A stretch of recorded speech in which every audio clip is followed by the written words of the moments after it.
We all know that U.S. equity markets have had quite the rise since President Trump was elected in November last year, up more than 11%. But in the last month, and specifically since the health care bill did not even go to a vote in Congress, the market hasn't gone anywhere until this week. So the big question is, where's the market going from here? Joining me today is Thomas George, Portfolio Manager of the TD Precious Metals Fund and the TD Resource Fund.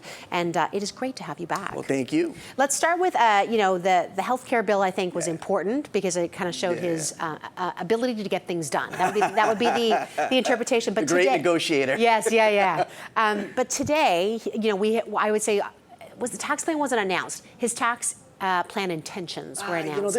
No reaction. Everything with him is like this bluster of Tweetstorm, and it's going to be the biggest, the best, and ultimately, effectively, it was the number that was widely expected. Right. This for at least for the market, this 15% corporate tax, right? Yeah. And effectively, that's the number that came out. But repatriation of money, but we don't know at what rate. Exactly. So it's skinny on details. Yeah. It's like an extended version of his Twitter. Yeah. A little bit. Yeah. And also I think the market is kind of fixated on the healthcare piece, where it's like, that's nice, but could you even get it done? That's the critical part here. Can you get it done? And ultimately, this is where things are starting to fall apart for Trump. Let's take a look, though. Market has been up this week. That's one thing. And we saw part of that being driven by what's happening in Europe. We actually have a centrist candidate who made it through the first round.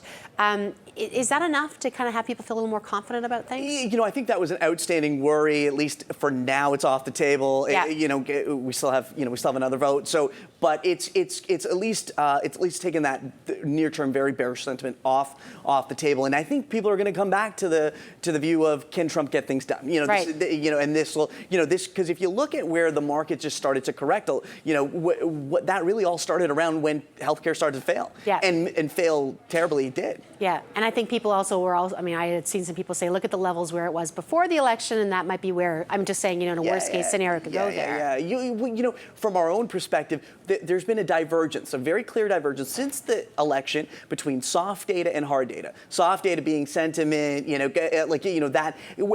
so the market forces just have really driven the market up just purely based on sentiment. Mm-hmm. Whilst the hard data, the economic data, just hasn't followed through, and that's been the challenge, right? Mm-hmm. If you can't actually come up with legislation to make that happen, it's going to be tough.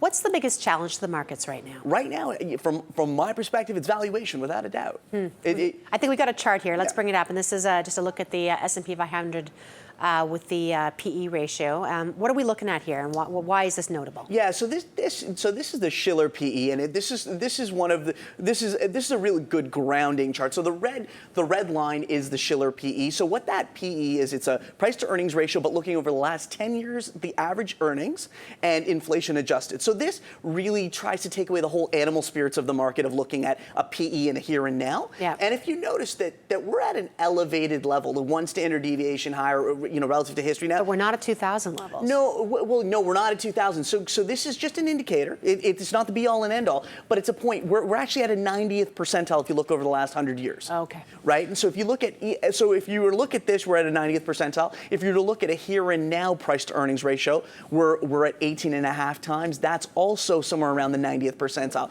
So if in a few different measures, you're seeing valuation at the top end of the range, or the very top end, but that's not to say the party stops. We just need Trump to follow through. Mm-hmm. If you look at the last 5 years, the S&P 500 is up somewhere in the range of 78%.